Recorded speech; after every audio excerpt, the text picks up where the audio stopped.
rentrer très vite dans le sujet, mon objectif avec cette présentation, comme l'a dit Graven, c'est de réussir à démystifier les langages de programmation, comment ça fonctionne, pour que ce soit plus une petite boîte noire et qu'on soit là, je tape du code, ça marche, ok. Ce que cette présentation est et n'est pas, ce sera un support pour explorer le fonctionnement d'un langage et donc différentes techniques qu'on peut utiliser pour évaluer du code. Cependant, ça ne sera pas une présentation qui vous permettra de recoder Python, mais ça vous montrera les grandes lignes pour que vous puissiez le faire peut-être en 1 mois, 2 mois si vous êtes vraiment chaud. Et enfin, le talk ne se veut pas exhaustif, c'est une petite approche pour vous montrer ce domaine fabuleux de la création des langages. Pas exhaustif parce qu'il sera uniquement basé sur mon expérience avec mon langage qui s'appelle ArcScript. On va donc revenir là où tout a commencé, les cartes perforées. Donc pour communiquer avec l'ordinateur, on avait besoin d'un langage, mais on en est venu faire des petites cartes qu'on a perforées. Tiens, il y a un trou, c'est un 1, il n'y en a pas, c'est un 0. On rentrait le code là-dessus, c'est pas top, parce que vous faites le trou au mauvais endroit, vous avez une erreur, mettez du scotch, vous comblez un autre trou, vous devez tout recommencer. À déboguer, c'était très compliqué. Et assez rapidement, on est passé sur des langages symboliques, donc avec des symboles, des mots, qui n'avaient plus un système binaire avec un trou. On a donc un petit exemple de Hello World ici en assembleur. Le code importe peu en lui-même. Ce qu'il faut retenir, c'est qu'on a des mots. C'est beaucoup plus lisible qu'une carte perforée et quand même un peu mieux organisé que ce qu'on pouvait faire auparavant. Ça fait donc un espèce de schmilblick qui est plus simple à déboguer, mais on peut mieux faire. On pourrait le remonter au C, on pourrait remonter au Python, au Java, mais l'idée c'est que les 0 et les 1, c'est pas ouf, les mots, c'est mieux. Grâce à ça, on va pouvoir rajouter des abstractions, abstraction de la machine, du modèle mémoire, du CPU. Par exemple, si on compare Python, c'est beaucoup plus abstrait du système sur la machine que C. C'est là où je veux en venir. Et ça permet de faire du code en général plus rapidement et avec moins d'erreurs. Maintenant, on va voir ces différentes abstractions pour construire un langage. La première, c'est l'analyse de texte, qui est une partie assez ennuyeuse, mais inévitable, qui va se charger de travailler sur le code fourni par l'utilisateur. Il faut pouvoir transformer du texte en une structure de données qui sera utilisable, qui sera malléable. Là, on a un truc qui nous plaît pas, on le balance ici, pour faire un peu ce qu'on veut avec et puis faire nos analyses par la suite, si on veut interpréter, compiler notre code. La première étape de cette analyse, ça s'appelle le lexeur. Son rôle, ça va être de découper une chaîne de caractères ou string. Typiquement, c'est du code. Et le lexeur, ce qu'il fait, il va essayer de découper tout ça dans ce qu'on appelle des tokens, une liste de tokens. Chaque élément égale un token, on va très vite voir comment on les identifie.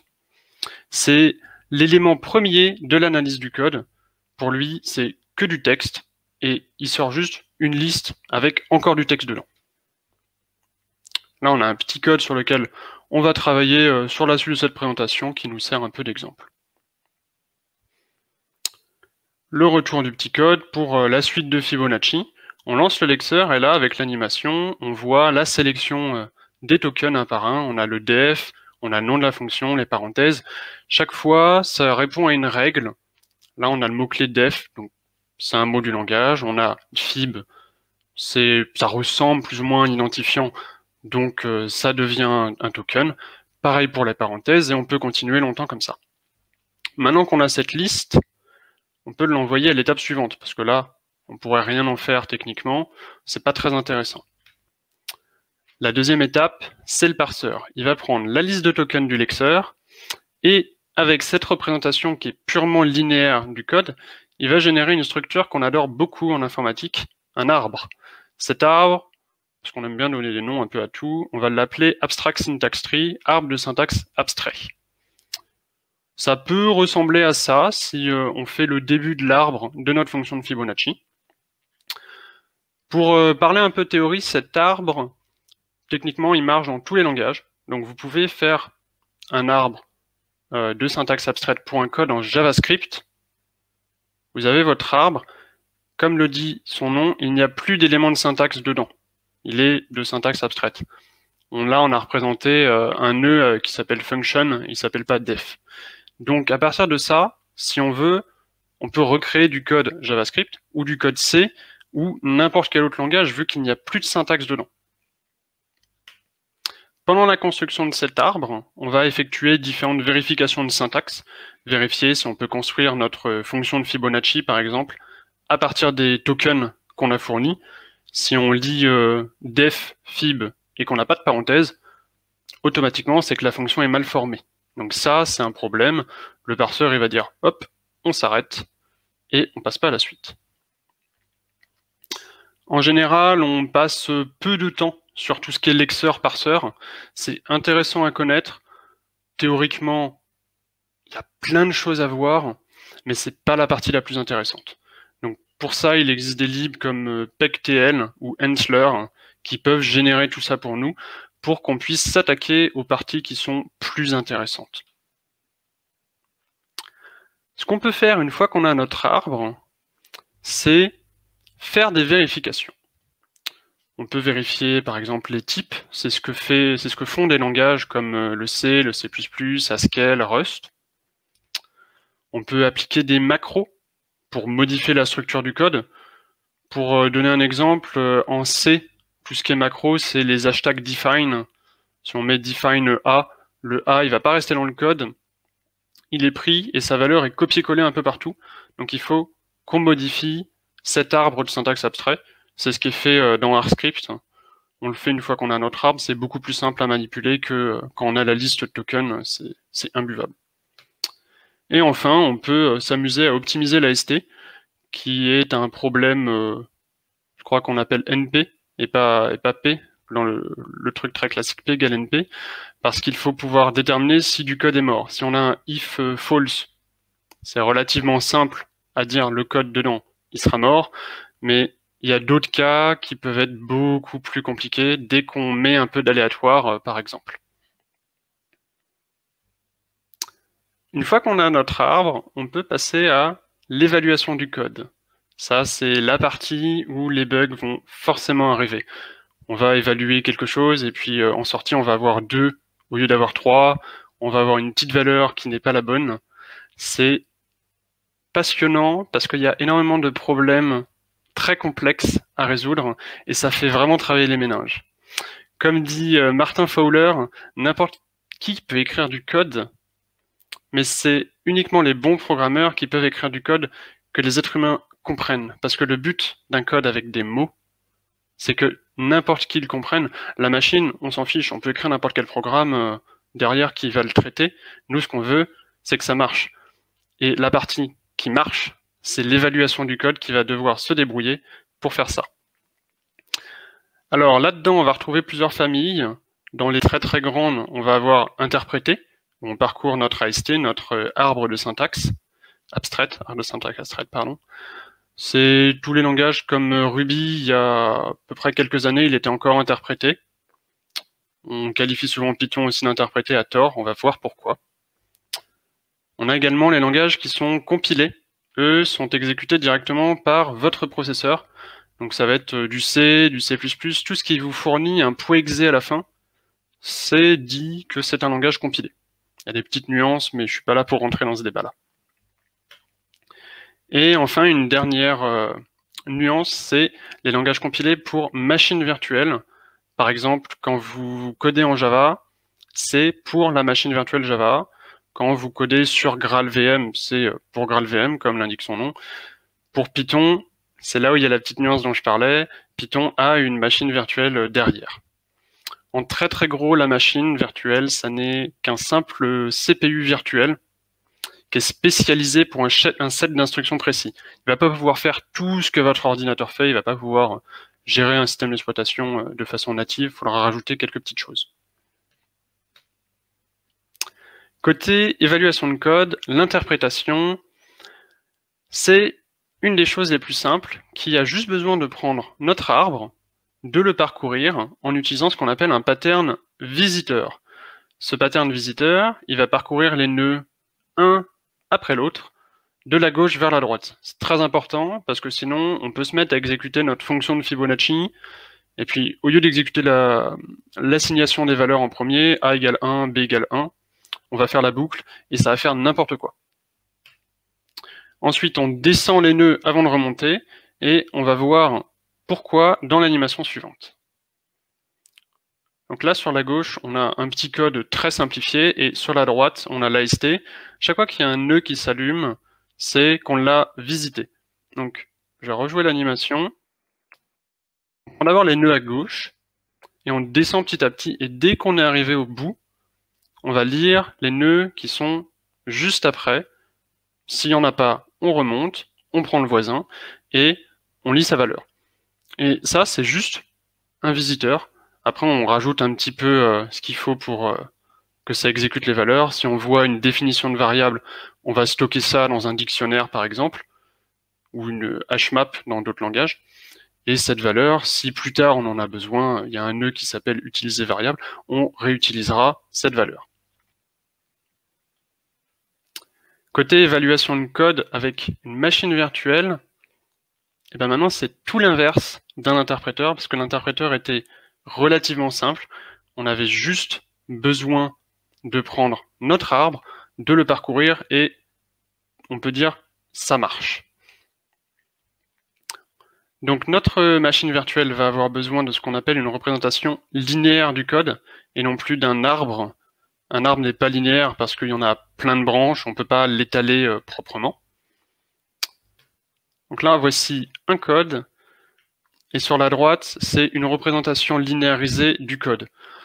C'est pas très beau, vous n'avez pas besoin de lire entièrement tout ça et de le comprendre. Ce qu'il faut juste voir, c'est que le code à gauche, il est très court, le code à droite, il est très long, et à droite, on a plein de répétitions. On a tout ce qui est push, load de valeurs. Ça, ce sont des opérations qu'on appelle atomiques, parce que c'est ce qu'on veut. On a un code linéaire, on veut qu'il soit très très simple à lire, ligne après ligne, instruction après instruction. C'est très très bas niveau, parce que une instruction se veut donc la plus atomique possible. Et là, on peut voir, entouré en rouge, c'est ce qui permet de définir la valeur A. Tout à l'heure, on avait juste A égale 10. Là, on a deux instructions. Ça commence à être plus long parce que on veut quelque chose qui soit facile à lire pour notre machine virtuelle, qu'elle n'ait pas besoin de réfléchir à plein de choses, qu'elle invente des valeurs un peu par-ci par-là. Il faut que ce soit, je fais une chose, je la fais bien, c'est tout. Et ça, c'est le nombre d'instructions qu'il nous faut. Il en faut 9 pour définir B. B qui, je le rappelle, était une fonction qui additionnait deux chiffres. Ensuite, la pile, c'est dans une machine virtuelle ce qui nous permet de stocker des résultats intermédiaires qui vont pas forcément aller dans des variables. On va pas tout le temps créer une variable temporaire T1, T2, T3 pour les additionner, les multiplier.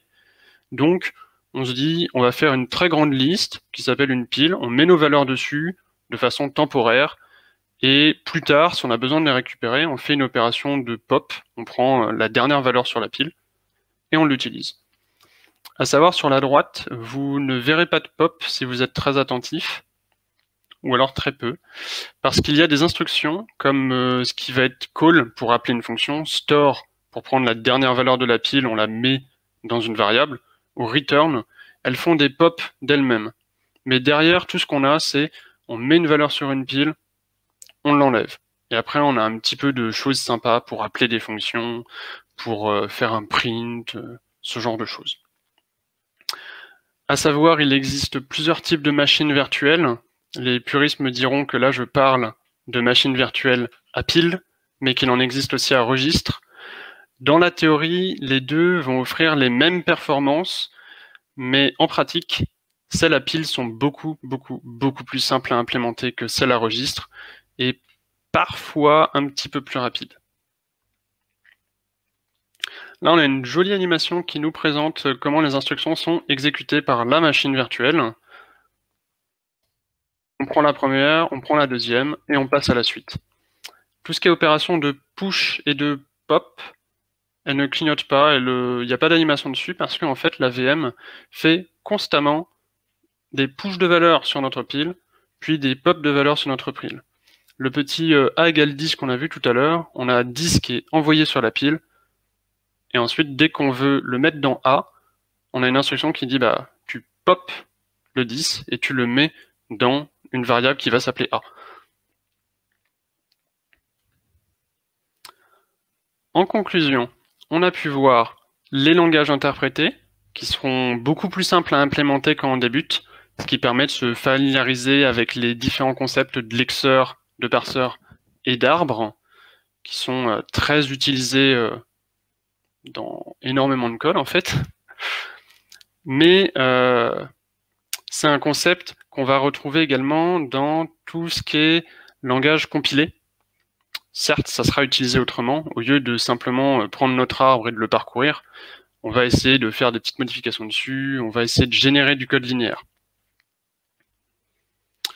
Côté performance, là encore, les puristes vont me dire que c'est discutable, mais en règle générale, on peut observer que tous les codes natifs seront plus rapides que les codes qu'on appelle JIT, Just in Time.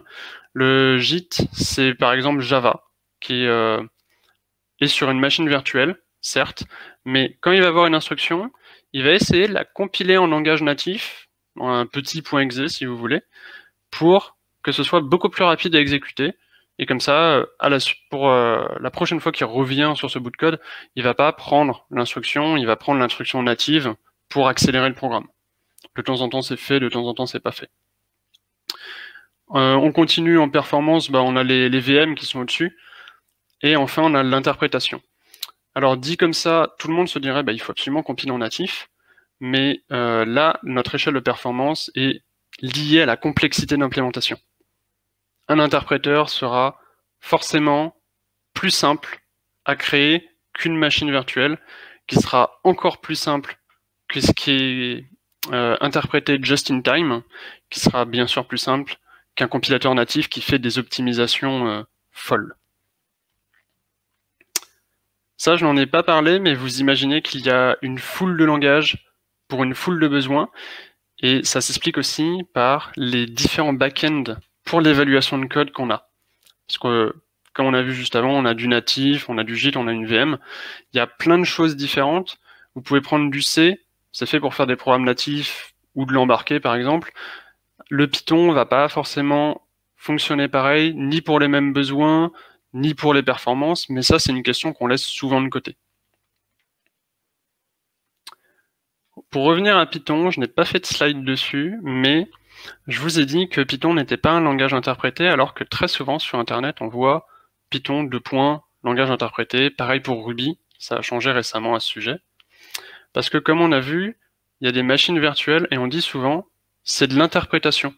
Parce que on a créé des instructions petit à petit, on les lit, comme si c'était un arbre, mais avec une seule branche. Et puis on interprète, on voit push, j'interprète que je dois push une valeur. Et Python derrière, il fait cette petite optimisation, petite avec des guillemets parce que c'est un gros travail, de créer un bitcode, de créer une machine virtuelle pour lire ce bitcode, pour l'exécuter, pour l'interpréter. C'est là que la confusion est souvent faite. Je vous ai fait une petite collection de liens que j'essaierai de vous envoyer dans le chat pour ceux qui sont intéressés, pour pousser plus loin.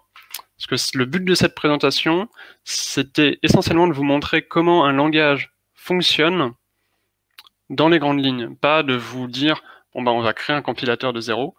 Là, on n'a pas fini avant 22 heures. Tout ce qui est aplatissement de code, tout ce qui est création de code linéaire, je n'en ai pas parlé parce que c'est extrêmement compliqué, extrêmement long, et c'est un coup à se casser la tête dessus pendant très longtemps. Voilà, si vous avez des questions, du coup, n'hésitez pas.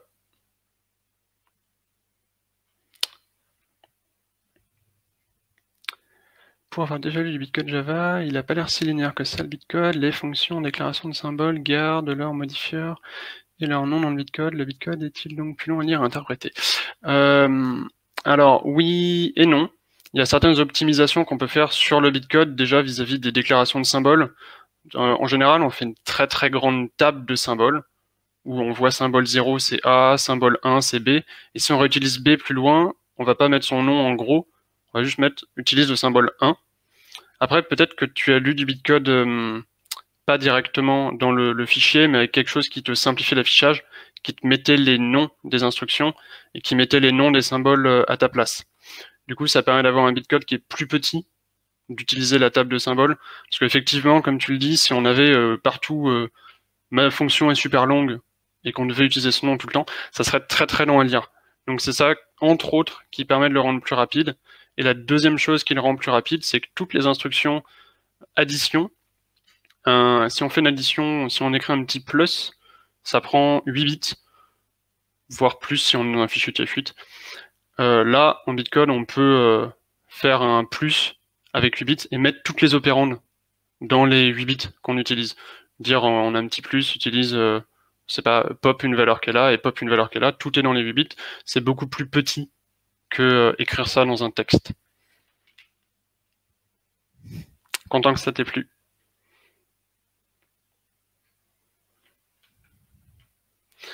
Python est souvent connu pour être lent, sachant qu'il a une VM, qu'est-ce qui le rend si lent? Ça, c'est une très bonne question. Ce qui rend Python si lent, en fait, c'est pas parce qu'il a une VM ou que la VM est mal codée. En soi, le code est assez bourrin avec des optimisations très sympas. Ce qui le rend lent, c'est qu'ils utilisent une technique du Global Interpreter Lock, qu'on appelle souvent GIL ou GIL. C'est un espèce de gros bousin qui a été mis en place il y a longtemps, je crois même à la création de Python, qui était là pour dire un code Python sera toujours thread safe. Ça veut dire que vous pouvez exécuter 1 milliard de threads qui vont tous accéder à la même valeur en Python, même si vous n'avez pas de lock, même si vous n'avez pas de verrou qui disent un thread à la fois, et bien Python va se débrouiller pour qu'il n'y ait qu'un seul thread à la fois qui lise la valeur, qui modifie la valeur, sans que vous n'ayez rien à faire. Et c'est ça qui le rend lent, parce qu'il a besoin d'utiliser ce GIL, et ça bloque toutes les instructions.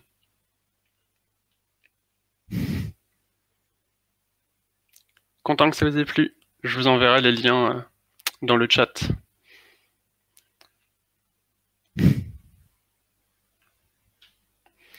On peut surcharger un langage pour ajouter des fonctionnalités ou effacer des fonctionnalités, et comment? Si on prend l'exemple de Python, parce que j'ai déjà eu à faire ça, le bitcode de Python est ouvert, vous avez la spécification sur Internet, et il y a des modules en Python, comme le module 10, DIS, que vous pouvez utiliser pour lire du bitcode, voire modifier du bitcode Python.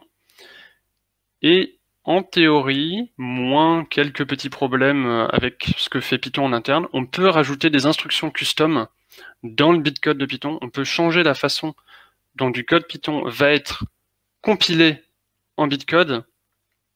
Tout ça juste en codant en Python, sans en codant en C.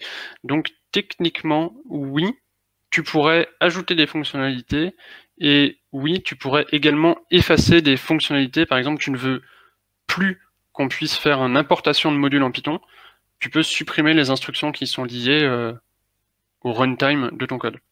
Après, c'est quelque chose de très technique et je pense qu'on éviterait de le faire.